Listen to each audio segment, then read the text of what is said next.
તો આપણે સ્ટાર્ટ કરી રહ્યા છીએ ચેપ્ટર નંબર 3 સાથે. સબ્જેક્ટનું નામ છે switch gear and protection. Chapter number 3 protective relays. તો સ્ક્રીન દરેકને વિઝિબલ છે? ઓકે, હા.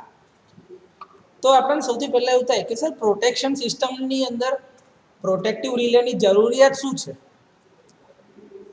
તો કે આપણે પ્રોટેક્શન પાવર સિસ્ટમ જે છે એમાં એક સાઈડ ઉપર જનરેટર છે, ટ્રાન્સમિશન લાઇન છે અને ત્યાંથી લોડ સુધી પાવર જઈ રહ્યો છે. આપણે ટ્રાન્સમિશન એન્ડ ડિસ્ટ્રીબ્યુશન સિસ્ટમ પછીથી ડિસ્ટ્રીબ્યુશન સિસ્ટમમાં બી શીખ્યા છે.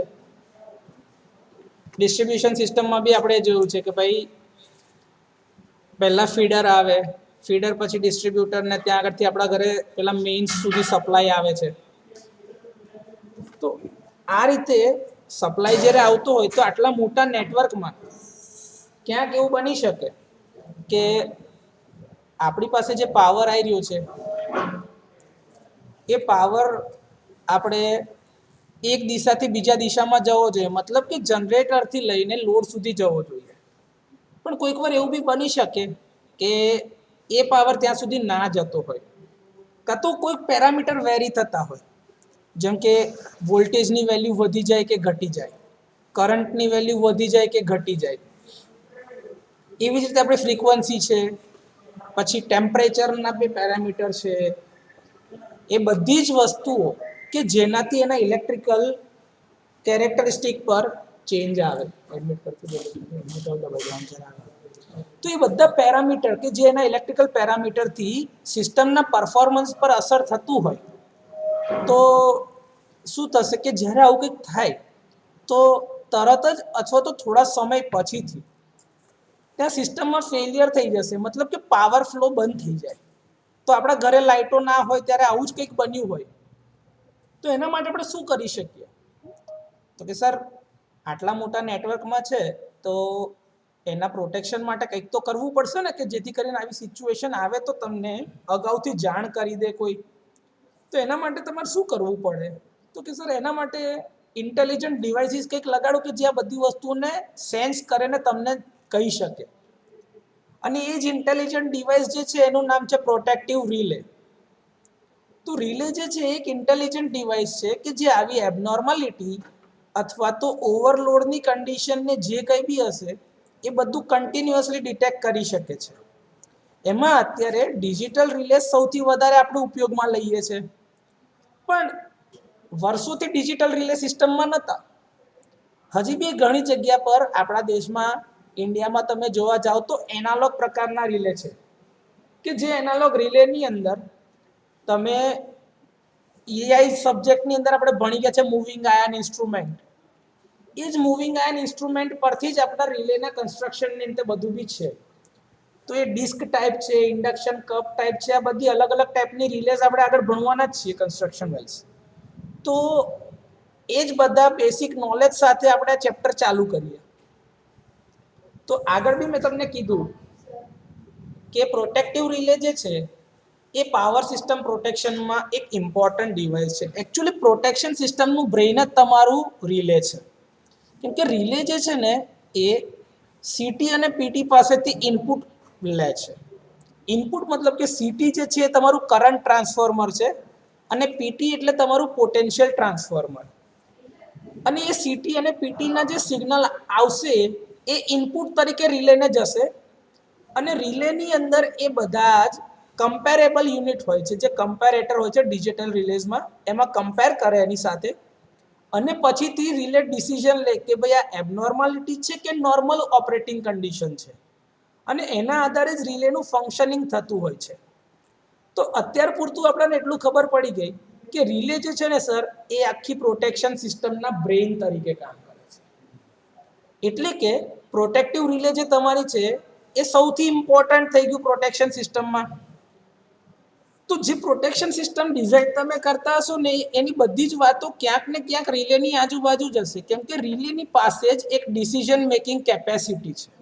કેપેબિલિટી રિલે પાસે જ છે કે જે એ ડિસિઝન લેશે અને એના જ સિગ્નલ એ આગળ સર્કિટ બ્રેકરને આપશે ને સર્કિટને ઓપન બી કરશે જરૂર પડશે ત્યારે, એબનોર્મલ કન્ડિશન કાં તો ફોલ્ટ કન્ડિશન જે તમે કહો છો ત્યારે. તો જો મેં આ લખેલું બી છે, તમે પ્રેઝન્ટેશનમાં જોઈ શકતા હશો કે the prime function of relay is to sense the abnormality and accordingly gives the signal to associated switch gear. આ સ્વિચ ગિયરની અંદર કયા કયા એસોસિએટેડ સ્વિચ ગિયર તરીકે લઈ શકાય? તો કે સૌથી પહેલા રિલેની જે સિગ્નલ જશે એ જશે ઓક્ઝિલરી રિલે પાસે. ઓક્ઝિલરી રિલેથી જશે સર્કિટ બ્રેકરને. સર્કિટ બ્રેકરની ટ્રીપ કોઇલ એનર્જાઇઝ થાય તો સર્કિટ બ્રેકર ઓપન થાય. સર્કિટ બ્રેકર ઓપન થશે તમે ત્યાર પછીથી આપણે આઇસોલેટર ઓપન કરીશું ને અર્થિંગ સ્વિચને ક્લોઝ કરીશું. આ બધી ઓપરેટિંગ સિક્વન્સ આગળ જતા તમને શીખવાડવાની જ છે, પણ આવી જ રીતે રિલેના મેઇન સિગ્નલથી જ બધું કામ થતું હોય છે. તો જો એ લખેલું છે as the relay serves as a brain of protective device. CT અને પીટી જે છે એના ઇનપુટ ડિવાઇસ છે કે જ્યાં આગળથી કરંટ ટ્રાન્સફોર્મર પાસેથી કરંટનું સિગ્નલ મળશે, પોટેન્શિયલ ટ્રાન્સફોર્મર પાસેથી આપણને વોલ્ટેજનું સિગ્નલ મળશે, અને આ બંને સિગ્નલનો યુઝ કરીને રિલે નક્કી કરશે કન્ટિન્યુઅસલી મોનિટર થતા હોય કે રિલે ઓપરેટિંગ કન્ડિશનમાં આવે કે નહીં. મતલબ કે તમારું જે નેટવર્ક છે એ તમારું સ્ટેબલ કન્ડિશનમાં ઓપરેટ થઈ રહ્યું છે કે એબનોર્મલ કન્ડિશનમાં છે. આ બધું જ તેનાથી ડિસાઇડ થાય. હવે રિલેની જોડે જે મેઇન સર્કિટ બ્રેકર કાં તો જે સ્વિચ ગિયર આપણે લગાડ્યા છે એ શું કરશે તો કે જ્યારે નોર્મલ કન્ડિશન હશે ત્યારે સૌથી પહેલાં રિલેનું કામ શું છે? આ સિગ્નલ પરથી તે નક્કી કરવાનું કે ભાઈ આ હેલ્ધી કન્ડિશન છે કે એબનોર્મલ કન્ડિશન છે. જો હેલ્ધી કન્ડિશન હોય તો રિલે સિગ્નલ જનરેટ કરે નહીં, અને એબનોર્મલ કન્ડિશન હશે તો રિલે સિગ્નલ જનરેટ કરશે. હવે આમાં બી એબનોર્માલિટી બે પ્રકારની હોઈ શકે કે અમુક કેસમાં રિલે તરત જ સિગ્નલ આપી દે, અને ઓવરલોડ કન્ડિશન કે જે કન્ટિન્યુઅસ ના હોય, થોડાક ટાઈમ માટે જ હોય, તો રિલે થોડોક ટાઈમ રાહ જોશે. તો એને કહેવાય ટાઈમ ડિલેડ સિગ્નલ. શું કહેવાય?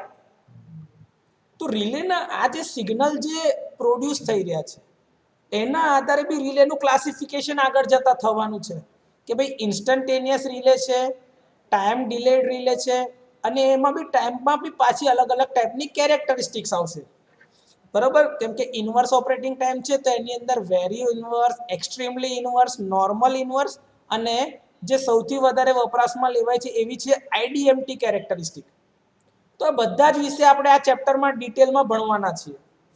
એટલે જો મેં લખ્યું બી છે કે આપણે આ ચેપ્ટરની અંદર જો રિલેના અલગ અલગ ટાઈપના કન્સ્ટ્રક્શન, એના વર્કિંગ પ્રિન્સિપલ, એ રિલેનું કામ કેવી રીતે છે, એના સેટિંગ કેવી રીતે કરાય, એના ઉપયોગો ક્યાં આગળ છે, અને રિલેની ટેસ્ટિંગની જે જરૂરિયાતો છે અને બેસિક કયા કયા ટાઈપના ટેસ્ટ આપણે રિલે પર કરવાના છે એ બધું આપણે આ ચેપ્ટરમાં ભણવાના છીએ. અહીં સુધી કોઈને કોઈ ડાઉટ? ઓકે, આગળ જઈએ.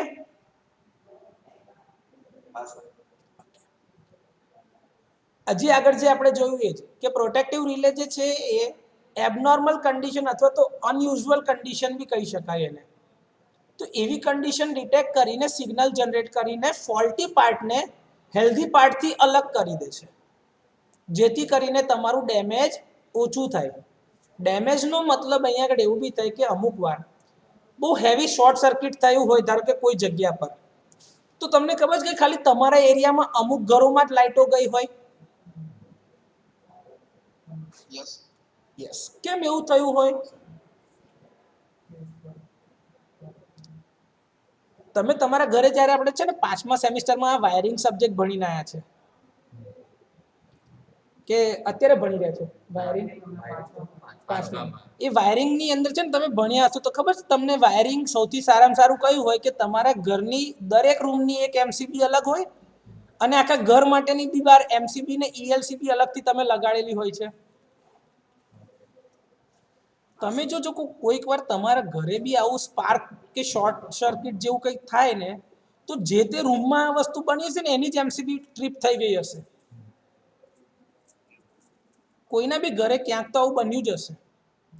તો એનો મતલબ શું છે કે એ એમસીબી જે છે ને એ બી મિનિએચર સર્કિટ બ્રેકર છે, અને એબનોર્મલ કન્ડિશન કરંટની આવી ને એ કરંટ ઓપરેટેડ ડિવાઇસ છે, તો કરંટની એકદમ વેલ્યુ વધી ગઈ તો ત્યાં આગળ એમસીબી એની એક સેટ લિમિટ મૂકેલી હોય કે ભાઈ ધારો કે 20 એમ્પિયરની એમસીબી હોય તો 20 એમ્પિયરથી અમુક ટકા ઓવરલોડમાં ચાલે. જેમ કે તમે રાખ્યું કે ભાઈ 10% ઓવરલોડમાં ચાલે તો કેટલા 22 એમ્પિયર લગીન ચાલી જાય. પણ એ 22 કરતાં જો એમ્પિયર વધારે થાય શોર્ટ સર્કિટમાં તો ત્યાં એમસીબી તમારી ટ્રીપ થઈ જશે. સમજો છો? તો હવે આપણે જે આવા નાના નાના જગ્યા ઉપર રિલે મૂકવા જઈએ ને તો ભાઈ એનો ખર્ચો વધારે થઈ જાય. તો કોસ્ટ ઇફેક્ટિવનેસ બી તો જોવાની ને કે ભાઈ ધારો કે હવે 10 રૂપિયાની સ્વિચ આવતી હોય અને 15 રૂપિયાની તમે પેલી રિલે મૂકવાની કોશિશ કરો તો તમે મૂર્ખા કહેવો કે ના કહેવો ભાઈ? તો પછી હવે 10 રૂપિયાની વસ્તુ બચાવવા માટે 15 રૂપિયાનું કોઈ પ્રોટેક્શન થોડી રાખવાનું છે. એક્ઝેક્ટલી બસ એના જેવું છે. એટલે સમજવાનું કે ભાઈ કઈક વસ્તુ જે છે એની અંદર જે પોર્શનમાં જેમ કે પ્રોટેક્ટિવ ડિવાઇસીસમાં કેવું હોય કે ભાઈ એની અંદર લિમિટ આપેલી છે કે ભાઈ કોઈ બી એપરેટસનું જ્યારે પ્રોટેક્શન કરતા હોય તો એપરેટસની મૂળ કિંમતના 5 થી 10% ખર્ચાનું પ્રોટેક્શન તમે એને આપી શકો. જેમ કે એવું કહું કે ભાઈ 5 લાખનું જો તમારું જનરેટર છે તો તમે એની અંદર 50,000 સુધીનું જ પ્રોટેક્શન આપી શકો. પછી 5 લાખના જનરેટરની પાછળ કે 7 લાખનું પ્રોટેક્શન ના મૂકવાનું હોય. સમજો છો? તો જ્યારે આપણે એપરેટસ પ્રોટેક્શન ભણીશું ને ત્યારે તમને આવા બધા રૂલ્સ એન્ડ રેગ્યુલેશન્સ બી બધા કહેતા જઈશું સાથે સાથે. હજી બી તમને કહું છું કે ભાઈ પ્રોટેક્ટિવ રિલે જે છે ને આ ફોલ્ટ કે એબનોર્મલ કન્ડિશન થઈ જશે ને ત્યાર પછી જ ઓપરેટ થશે. રિલે લગાડવાનો મતલબ એ નહીં થતો કે ભાઈ ફોલ્ટ જ નહીં આવવા દે. ફોલ્ટ તો થશે જ પણ ફોલ્ટના લીધે જે નુકસાન થવાનું હતું ને એ ઓછું થઈ જશે. રિલેનો મેઇન ફાયદો આ છે. અથવા તો નુકસાન ઓછું નહીં થાય ને તો નુકસાન થવા જ નહીં દે. સર એવું પોસિબલ છે? હા એવું છે. તમે ટ્રાન્સફોર્મર ભણી ગયા છો એ ટ્રાન્સફોર્મરની અંદર તમે જોયું છે બુકોલ્સ રિલે. આ બુકોલ્સ રિલે છે ને એ ગેસ ઓપરેટેડ રિલે છે. તમને ખબર છે? એમાં પેલા મર્ક્યુરીના ફ્લોટ મૂકેલા હતા. મેઇન ટેન્ક અને કન્ઝર્વેટર ટેન્કની વચ્ચે 13 થી 15 ડિગ્રીના ખૂણાઓ ઉપર એને તમે મૂકેલી હોય છે. કંઈક યાદ છે આવું? અને જેવું હેવી ગેસ એક્યુમ્યુલેશન થાય ને તો એ રિલેની અંદરથી ઓઇલ લેવલ ઓછું થાય અને રિલેના ફ્લોટ ક્લોઝ થઈ જાય. સૌથી પહેલા અલાર્મ આપે. જો તમે અલાર્મને ઇગ્નોર કરો ને આ કન્ડિશનમાં બી ટ્રાન્સફોર્મર કન્ટિન્યુઅસ વર્કિંગમાં હોય તો થોડાક ટાઈમ પછીથી એ ડિસ્કનેક્ટ થઈ જશે. ભાઈ આવું કંઈ ખ્યાલ છે તમને? તો આ જે ગેસ એક્યુમ્યુલેશન જે થયું ને એકચ્યુઅલી આવા ટાઈપના ફોલ્ટને કહેવાય ઇન્સેપિયન્ટ ફોલ્ટ. કયા? ઇન્સેપિયન્ટ ફોલ્ટ. જો આ રહ્યું ઇન્સેપિયન્ટ મતલબ કે આ ફોલ્ટ હજી થવાની તૈયારીમાં છે કે આગળ જતા એમાંથી ફોલ્ટ થશે તો તમને નુકસાન ના થાય એની પહેલા ચેતવણી આપે છે. એવા પ્રકારના ફોલ્ટ છે આ. આ ઇન્સિપિયન્ટ ફોલ્ટને જો તમે ધ્યાન ના લો તો આગળ જતા એમાંથી ઇન્ટરનલ ફોલ્ટ ક્રિએટ થઈ શકે છે અને તમારો પ્રોટેક્ટિવ રિલે જે છે હંમેશા ઇન્ટરનલ ફોલ્ટ માટે જ ઓપરેટ થશે. રિલે હંમેશા ઇન્ટરનલ ફોલ્ટ માટે જ ઓપરેટ થાય, એક્સટર્નલ ફોલ્ટ માટે ઓપરેટ થાય નહીં. બહુ સાદું એક્ઝામ્પલ આપું ભાઈ. તમને ધારો કે પેટમાં દુખે છે તો દવા તમે ગળશો ને તો જ તમારો એ દુખાવો જશે. મમ્મી કે પપ્પા એ દવા ગળે તો તમારો દુખાવો જાય નહીં. રિલેને બી એવા સેક્શન્સ આપેલા છે કે ભાઈ મારે કઈ રિલે કયા સેક્શનમાં ઓપરેટ થવાનું છે ને કયાથી કયા સેક્શનમાં જ સાચવવાનું છે. એને કહેવાય ઝોન ઓફ પ્રોટેક્શન. શું કહેવાય? ઝોન ઓફ પ્રોટેક્શન, જેમાં રિલેને ઓપરેટ થવાનું છે. ક્લિયર? અહીં સુધી કોઈ ડાઉટ? જઈએ આગળ.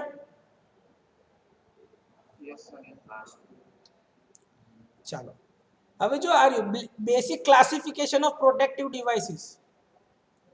તો પ્રોટેક્ટિવ ડિવાઇસીસના મુખ્યત્વે બે પ્રકારના ક્લાસિફિકેશન થાય.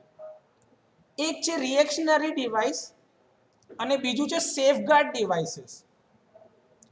હવે રિએક્શનરી ડિવાઇસ એટલે કયા કે જે નોર્મલ કન્ડિશનમાં તમારે ફોલ્ટ કે એબનોર્માલિટી આવે અને એને અલગ કરી નાખવાના.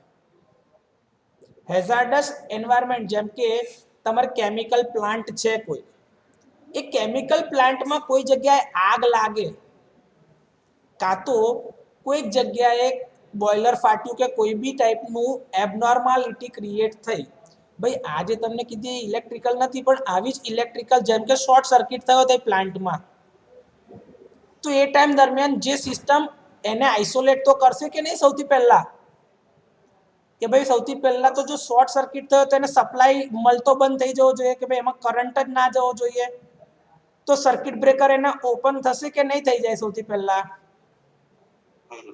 તો આવા બધા જે ડિવાઇસીસ છે એને કહેવાય રિએક્શનરી ડિવાઇસીસ. શું કહેવાય? અને બીજા ટાઈપના ડિવાઇસ છે જેને આપણે કહીએ છીએ સેફગાર્ડ ડિવાઇસીસ. તો સેફગાર્ડ ડિવાઇસ એટલે શું થયું કે સર આગ લાગી ને એટલે અમે સૌથી પહેલા આગ બુઝાવવા ગયા, ફાયર બ્રિગેડ વાળા આવીને પાણી છાંટે છે કે નહીં? તમે ફાયર એક્સટિંગ્યુશર લઈને આગ ઓલવવા જતા રહો છો કે નહીં જતા રહેતા? તો આ બધા જે ડિવાઇસીસ સાથે લાગ્યા છે જેને કહેવાય છે સેફગાર્ડ ડિવાઇસીસ. જેમ કે સ્મોક ડિટેક્ટર તમે લગાડ્યું, ફાયર સ્પ્રિંકલર લગાડ્યું. તમે છે ને મોલમાં બધે ફરવા જતા હશો ને તો ત્યાં અમુક જગ્યાએ તમે છત ઉપર જોશો ને તો ત્યાં આગળ છે ને આવા સ્પ્રિંકલર લગાડેલા હોય કે જે ઓપરેટ થઈ જાય જ્યારે આવું કંઈ ફાયર થાય ને ત્યારે ત્યાં આગળથી પાણી પડતું જાય. ઇવન અમુક જગ્યા પર છે ને કુલિંગ સિસ્ટમ બી એવી લગાડેલી હોય કે ત્યાં આગળથી છે ને કુલિંગ વેન્ટ્સ મૂકેલા હોય ને હવા તમારે બહાર નીકળતી હોય, જેમ કે સેન્ટ્રલાઇઝ્ડ એસી. સેન્ટ્રલાઇઝ એસી તમે જોયા છે કે નહીં? આવું એપરેટસ માટેની બી કુલિંગ સિસ્ટમ ડિઝાઇન થઈ શકે છે. બરોબર, તો આવા ડિવાઇસીસને કયા ડિવાઇસ કહેવાય? Safeguard devices. હા, તો આ બેમાં ફરક પડ્યો. હવે ખબર પડી ગઈ રિએક્શનરી ડિવાઇસીસ કોને કહેવાય અને સેફગાર્ડ ડિવાઇસીસ કોને કહેવાય. હવે છે ને આ બંને ડિવાઇસમાં સૌથી પહેલું ઓપરેશન કોનું હશે?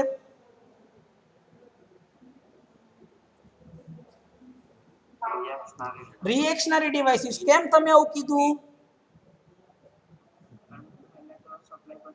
Exactly, very good, excellent answer. સૌથી પહેલા સર એ ફોલ્ટનો જે રૂટ કોઝ છે કે જેનાથી એને કરંટ ફીડ થઈ રહ્યો છે, આપણે કરંટ તો ડિસ્કનેક્ટ કરીએ કે નહીં? તો રિલે જે છે એ આ ડિવાઇસીસમાં આવશે, રિએક્શનરી ડિવાઇસીસમાં, કે જે સૌથી પહેલા એબનોર્માલિટી ડિટેક્ટ કરશે અને એને દૂર કરવાની કોશિશ કરશે અને હેલ્ધી સિસ્ટમ અને ફોલ્ટી સિસ્ટમને એકબીજાથી છૂટા પાડી આપશે. ક્લિયર? અહીં સુધી કોઈ ડાઉટ? જઈએ આગળ.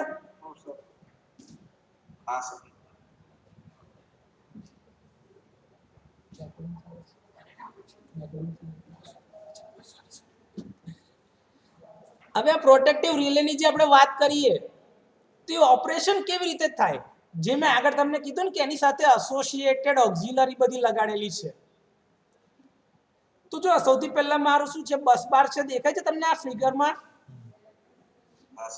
ફિગર પછી છે ને જો આ રહ્યું સર્કિટ બ્રેકર. સર્કિટ બ્રેકર થી આ તમારો ફીડર છે જે લોડ સુધી જાય છે. હવે ધારો કે અહીંયા આગળ ફોલ્ટ થયો છે, આ ફોલ્ટ દેખાય છે? આ લાઈન ટુ ગ્રાઉન્ડ ટાઈપનો ફોલ્ટ થયો છે અત્યારે. આ શું મૂકેલું છે પ્રાઇમરી સર્કિટમાં? Current transformer. શું મૂકેલું છે? અને કરંટ ટ્રાન્સફોર્મર માંથી સિગ્નલ ક્યાં જાય છે? રિલેની કોઇલમાં ગયા. આ જે છે ને અટ્રેક્ટેડ આર્મેચર ટાઈપની રિલે છે. કઈ છે?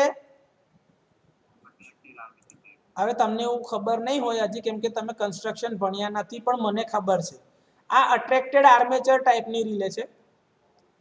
આ એનું આર્મેચર છે. આ શું છે એનું? આર્મેચર. હા, આ તમારી ટ્રીપ કોઇલ માટેની બેટરી છે, કેમ કે ટ્રીપ સર્કિટને ક્લોઝ કરશે તો એને સપ્લાય બી તો મળવો જોઈએ ને. એ આ છે, આ તમારી ટ્રીપ કોઇલ છે અને આ તમારું પ્લન્જર છે, સર્કિટ બ્રેકરનું પ્લન્જર. યસ. હવે શું થશે એ તમને સમજાવજો. નોર્મલ કન્ડિશનમાં તમારા બસ બાર પરથી સર્કિટ બ્રેકરમાં થઈને લોડ સુધી કરંટ જાય છે, આ નોર્મલ કન્ડિશન હેલ્ધી. હજી કોઈ જાતનો ફોલ્ટ થયો નથી ત્યારની આ કન્ડિશન છે કે હજી કોઈ પણ પ્રકારનો ફોલ્ટ જ થયો નથી, તો આ તમારી નોર્મલ વર્કિંગ કન્ડિશન છે. જો નોર્મલ કન્ડિશન હોય તો રિલેનો ઓપરેટ થવાનું છે, નહીં થાય. તો એ ટાઈમ દરમિયાન આ આર્મેચર કેવું કન્ડિશનમાં હશે, શોર્ટ સર્કિટ કે ઓપન સર્કિટ? Open circuit. અને એ ટાઈમ દરમિયાન આ પ્લન્જર ક્યાં લાગેલું હશે? સર્કિટ બ્રેકરની કોઇલ એનર્જાઇઝ થઈ હશે કે નહીં થઈ હોય એ મને કહો. ચાલો, આ ઓપન છે તો સર્કિટ બ્રેકરની આ કોઇલ એનર્જાઇઝ થશે કે નહીં થાય? નહીં થાય. નહીં થાય તો આ પ્લન્જરને પોતાની તરફ ખેંચે ખરી? તો એ નોર્મલ કન્ડિશનમાં ક્લોઝ પોઝિશનમાં રહેશે કે નહીં રહે? એટલે આ ક્લોઝ જ કન્ડિશનમાં રહેશે કે નહીં રહે?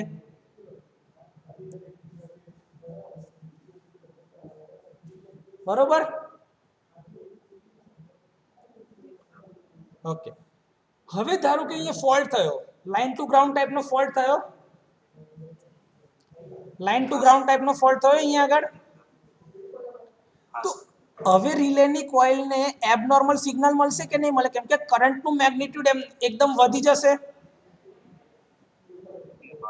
કરંટનું મેગ્નિટ્યુડ વધી ગયું તો નોર્મલ કન્ડિશનમાં જે પહેલા અહીંયા આગળ તમારી સિટીમાં આ સિટી ધારો કે 1000:1 ની સિટી છે. કેટલી? 1000:1 એટલે કે 1000/1 એમ્પિયર વાળી સિટી છે આ તમારી. નોર્મલ કન્ડિશનમાં એમાંથી 1000 એમ્પિયર પાસ થઈ રહ્યા છે, તો સિટીની સેકન્ડરીમાં કેટલા એમ્પિયર દેખાશે?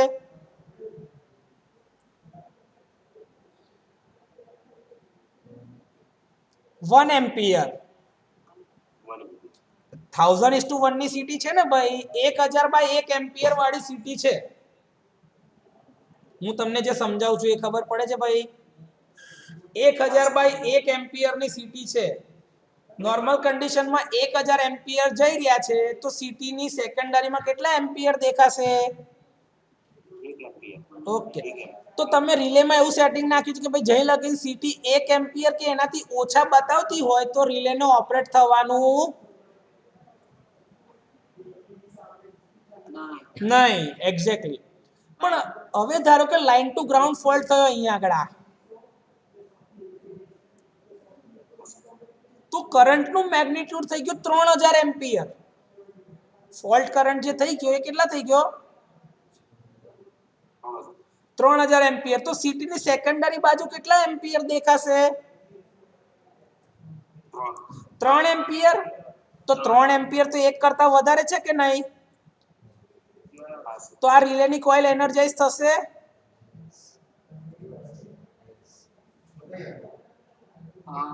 તો આ પ્લન્જર જે બહાર તમને દેખાય છે પ્લન્જરને ક્લોઝ થશે અહીંયા આગળ સર્કિટ. સર્કિટ ક્લોઝ થઈ તો આ બેટરીના લીધે અહીંયા આગળથી કરંટ ફ્લો થશે કે નહીં થાય? આ કરંટ પોઝિટિવ થી નેગેટિવ આ ડિરેક્શનમાં ફ્લો થાય છે, તો અહીંયા આગળ અટ્રેક્શનનો ફોર્સ લાગશે, તો આ પ્લન્જર એ શું થઈ જશે? ઓપન થઈ ગયું. મતલબ કે હેલ્ધી પાર્ટ અને ફોલ્ટી પાર્ટ અલગ થઈ ગયા. જો આ ફોલ્ટી પાર્ટ અલગ થઈ ગયો અને આ હેલ્ધી પાર્ટ અલગ થઈ ગયો, થયું કે નહીં? This is the operation of protective relay. Relay આ રીતે કામ કરે છે. સમજ પડી? આ બેસિક કન્વેન્શનલ મેથડ કે જે વર્ષોથી આપણા સિસ્ટમમાં છે એ છે. હવે આની જગ્યા પર આપણે ડિજિટલ રિલે પર સ્વિચ થઈ ચૂકેલા છીએ. એ આપણે ડિજિટલ રિલે બી આગળ જતા ભણવાના જ છીએ, પણ કન્વેન્શનલ સિસ્ટમ તો ખબર પડવી જોઈએ કે નહીં ભાઈ, કે રિલેનું ઓપરેશન જ કેવું હશે. કેમ કે હજી બી તમે જશો ને તો સિસ્ટમમાં અમુક ડિસ્ટ્રીબ્યુશન નેટવર્કમાં, એટલે કે MGVCL, DGVCL, PGVCL આ બધાના જે સબસ્ટેશનો છે, ત્યાં આગળ જેટકોના અમુક સબસ્ટેશનો છે, ત્યાં આગળ ઓપરેટિંગ જનરેશનના જે પ્લાન્ટ જે છે તમારા, ત્યાં આગળ બધે બી હજી બી અમુક જગ્યા ઉપર આ તમારી નોર્મલ ડિજિટલ એનાલોગ ટાઈપની રિલે અવેલેબલ છે જ. તો એના સેટિંગ બી તમારે કરવાના રહેશે. તો એનું ઓપરેશન બી કેવી રીતે થાય એ તમને ખબર પડવી જોઈએ કે નહીં. એટલે અમુક જગ્યાએ ભલે લોકો તમને કહેતા હોય કે આઉટડેટેડ સિલેબસ છે, પણ ભાઈ સરકાર પાસે અમુક જગ્યા પર આઉટડેટેડ વસ્તુઓ હજી બી વર્કિંગ કન્ડિશનમાં છે. તો તમારે એનું સેટિંગ કરવાનું થાય, કાં તો એનું ઓપરેશન તમારે ડિફાઇન કરવાનું થાય, તો તમને આવડવું તો જોઈએ કે નહીં.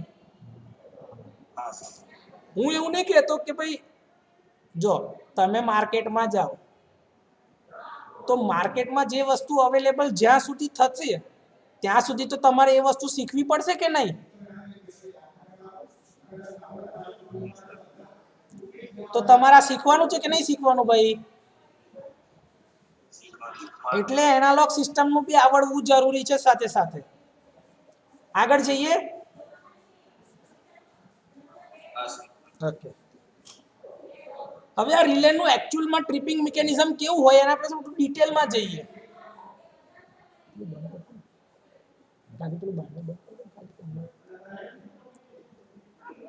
જે ટ્રિપિંગ મિકેનિઝમ છે રિલેનું એ જોઈએ. જો આ આપણું સોર્સ સાઈડ ઉપર છે, આ સોર્સ છે, આ ટ્રાન્સફોર્મર મેં મૂક્યું છે, અને પહેલો સેક્શન છે એનું આ સર્કિટ બ્રેકર છે. સર્કિટ બ્રેકર પછી આ એક બસ બાર છે આપણો. બસ બાર થી તમારી આખી એક ટ્રાન્સમિશન લાઈન જઈ રહી છે.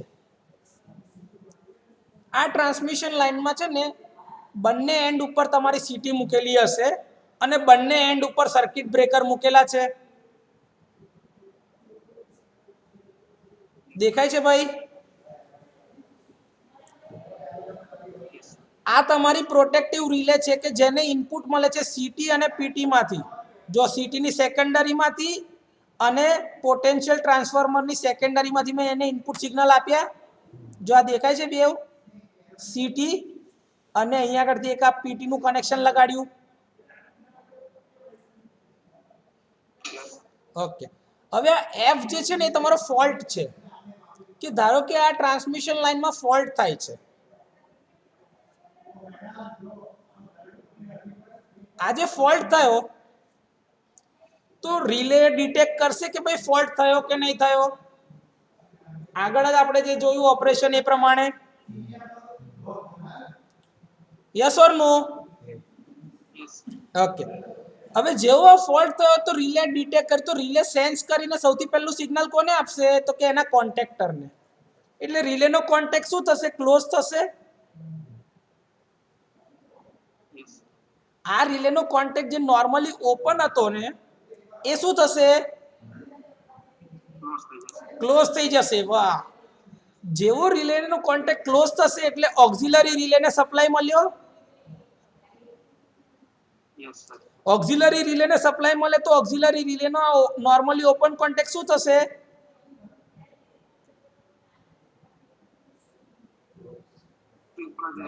એ બી ક્લોઝ થઈ જશે. જેવો આ કોન્ટેક્ટ ક્લોઝ થશે તો સર્કિટ બ્રેકરની ટ્રીપ કોઇલ ને સર્કિટ બ્રેકરની ટ્રીપ કોઇલ છે એને કમાન્ડ મળ્યો, એક સિગ્નલ મળ્યું.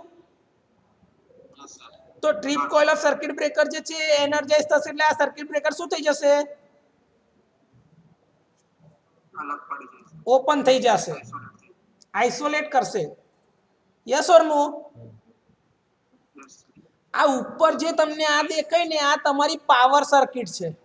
આ કઈ સર્કિટ છે, પાવર સર્કિટ. અને આ જે દેખાય છે આ કઈ સર્કિટ છે, કંટ્રોલ સર્કિટ. યસ, આ તમારી કંટ્રોલ સર્કિટ છે. કંટ્રોલ સર્કિટની બાબતમાં તમને કહી દઉં કે ભાઈ આ છે ને તમારી બહુ ઓછા પાવર પર ઓપરેટ થતી સર્કિટ છે, આ ખાલી ને ખાલી કંટ્રોલિંગ માટે વપરાય છે, એટલે આના રેટિંગ ઓછા હોય as compare two power circuit. આ તમારું લેડર ડાયાગ્રામ ટાઈપ છે. કયો ડાયાગ્રામ? Ladder diagram. જે લોકો ઓટોમેશન ની અંદર કંટ્રોલ સર્કિટ ને એના પર કામ કરી રહ્યા છે, કાં તો જેને પીએલસી ને એના વિશે થોડું ઘણું બી નોલેજ હશે ને એને ખબર હશે કે આ લેડર ડાયાગ્રામ ટાઈપનું પ્રોગ્રામિંગ છે, જેમાં આને આ જે છે ને આને કહેવાય પાવર રેલ. આ જે ઊભો કોલમ દેખાય છે, આ પાવર રેલ છે. આ +5 વોલ્ટ કાં તો +12 વોલ્ટ નો હોય અને આ તમારો 0 વોલ્ટ નો હોય. પાવર રેલ છે આ બે, જેની વચમાં તમારા કંટ્રોલ કમ્પોનન્ટ્સ લગાડેલા હોય. આ તમારું કોન્ટેક્ટર છે. શું છે? હા, આ કોન્ટેક્ટરના કોન્ટેક્ટ બે પ્રકારના હોઈ શકે, નોર્મલી ઓપન અને નોર્મલી ક્લોઝ. કયા કયા ટાઈપના? હા, જ્યારે હવે સાંભળજો ખાસ ધ્યાનથી, જ્યારે કોન્ટેક્ટરના કોન્ટેક્ટ એનર્જાઇઝ થાય ત્યારે એનું સ્ટેટસ બદલાય. શું કીધું? જ્યારે કોન્ટેક્ટરના કોન્ટેક્ટને સપ્લાય મળે કાં તો એનર્જાઇઝ થાય ત્યારે એનું સ્ટેટસ બદલાય. ઓકે સર, અહીંયા આગળ એનર્જાઇઝ થવાનો મતલબ શું? તો કે ભાઈ એને સપ્લાય મળ્યો, આ રિલેનું સિગ્નલ મળ્યું ને, રિલેનું સિગ્નલ મળ્યું તો એનર્જાઇઝ થયું, તો એનું સ્ટેટસ બદલાયું કે નહીં? હવે કે ભાઈ નોર્મલી ઓપન કોન્ટેક્ટ શું થઈ ગયો? ક્લોઝ થઈ ગયો. અને એવો ના, ઓ ભાઈ ક્લોઝ નોર્મલી ના કહેવાય. હું તને એવું કહી શકું કે ભાઈ તું નોર્મલી ડાયો નોર્મલી ગાંડો છે? હું તને એવું કહી શકું તું નોર્મલી પુરુષ નોર્મલી સ્ત્રી છે? નોર્મલ અવસ્થા એક જ હોય હંમેશા, એ બીજી કોઈ દિવસ હોય જ ના. તો નોર્મલી ઓપન કોન્ટેક્ટ શું થાય? ક્લોઝ. જ્યારે બી એનર્જાઇઝ થાય ને ત્યારે નોર્મલી ઓપન કોન્ટેક્ટ શું થાય? અને નોર્મલી ક્લોઝ કોન્ટેક્ટ શું થાય? ઓપન. એક્સેલન્ટ. આ સમજવાનું છે ભાઈ. ઇન્ડસ્ટ્રીમાં મોટા ભાગના લોકો આવું જ બોલે કે એનો કન્વર્ટ્સ ઇન્ટુ એનસી. કોઈ દાડ એવું ના થાય. નોર્મલ અવસ્થા કોઈ દિવસ થાય ખરી? મારે તેવું કે નોર્મલી ડાયો છોકરો નોર્મલી ગાંડો થઈ ગયો, કોઈ દિવસ ના કહેવાય યાર.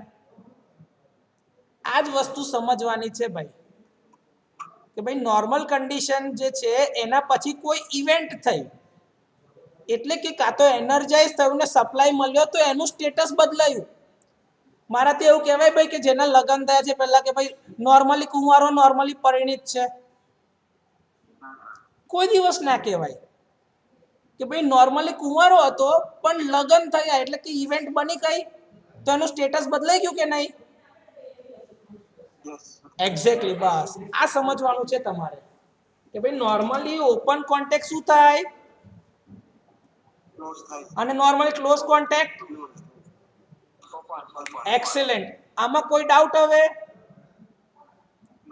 રિલેનું ટ્રિપિંગ મિકેનિઝમ આવડે કે ના આવડે? બસ આ જ વાર્તા આમાં લખેલી છે. લેક્ચર પતાઈને આવું છું ભાઈ. જઈએ આગળ.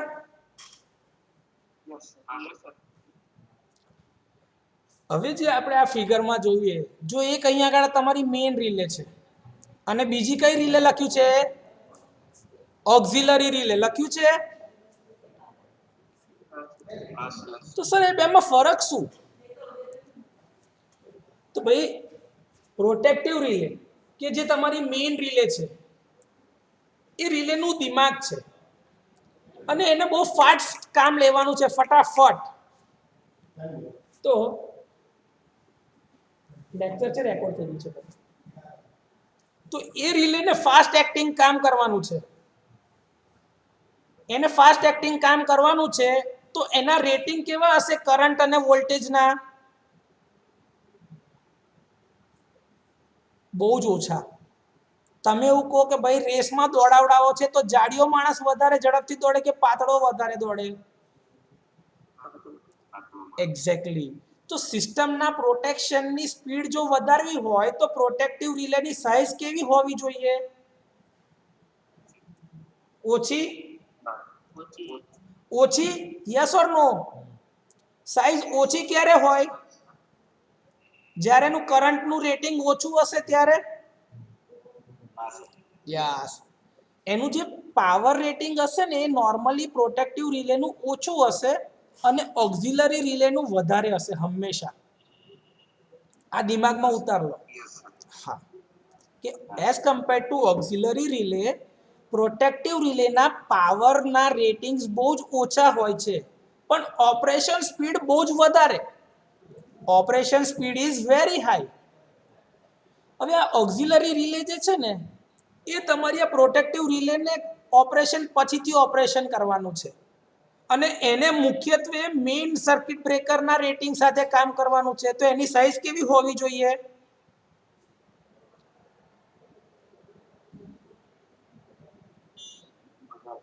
એક્ઝેક્ટલી. જો તમને કહું, આ રિલે જે છે એ સેકન્ડરી સાઈડ ઉપર લાગેલી છે પીટી અને સીટીની.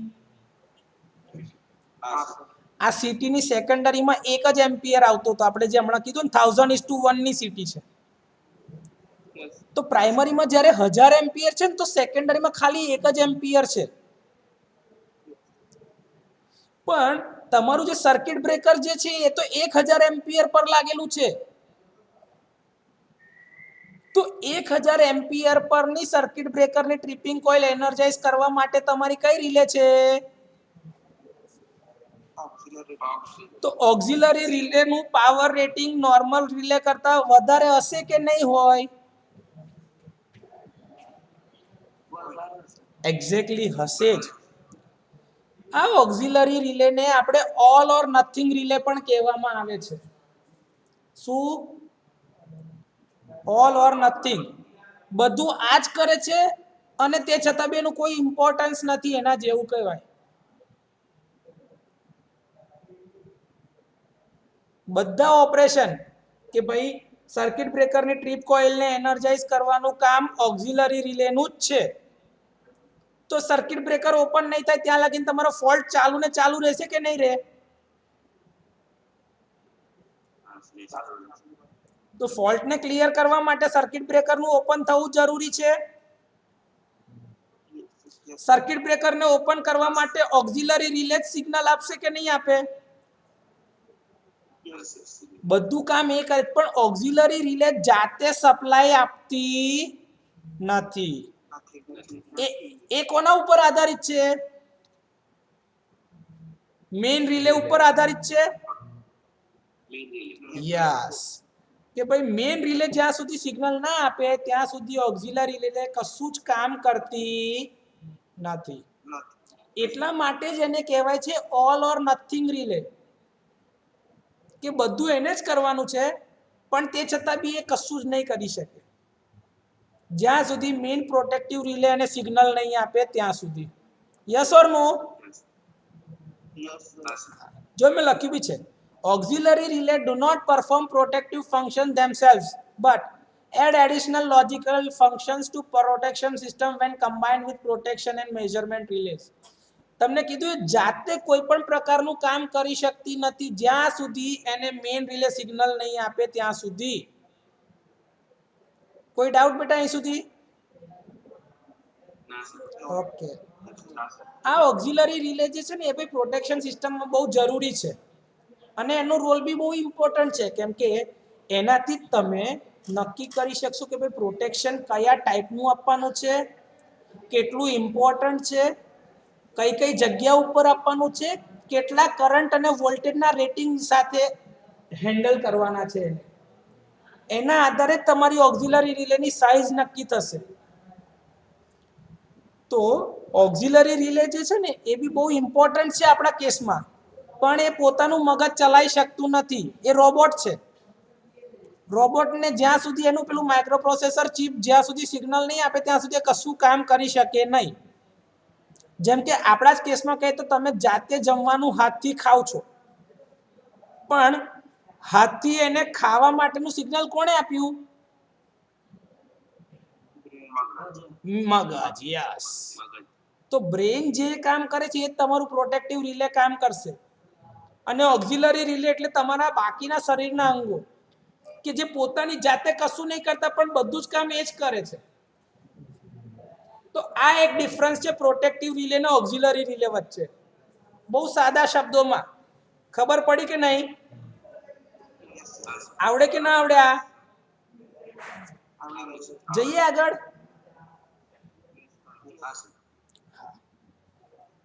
હજી એ જ વાત કન્ટિન્યુ કરીએ છીએ. અમુક વાર ઓક્ઝિલરી રિલે જે છે તમારી મેઇન રિલેની સાથે જ મૂકેલી હોય, જેથી કરીને પ્રોટેક્શનની અંદર તમે એક્યુરસી વધારે લાવી શકો. આ સિસ્ટમના થોડા ફાયદા છે કે ભાઈ કોન્ટેક્ટ બર્ડન જે મેઇન સિસ્ટમ જે હોય મેઇન રિલે એની જોડે જ તમે આ ઓક્ઝિલરી રિલે બી લગાડેલી છે. તો તમે એવું કરી શકો ને કે અમુક છેડા મેઇન રિલેને આપો ને અમુક છેડા ઓક્ઝિલરી રિલેને ડાયરેક્ટ જ આપી દો, તો તમે એના ઉપરનું બર્ડન ઓછું કર્યું કે નહીં? ભાઈ હું તમને એવું કહું કે તમને બીજું મગજ એક એક્સ્ટ્રા મળી જાય.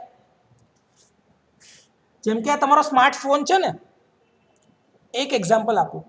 તમારે આજે વાયવા આપવા જવાનું છે 10 વાગે, પણ તમે પહોંચો ત્યારે તમારે યાદ કરવાનું છે કે ભાઈ મારે આજે કામ શું કરવાનું છે. તો તમને ખબર તમે અલાર્મ સેટ કરી શકો છો કેલેન્ડરમાં ઇવેન્ટ નાખીને.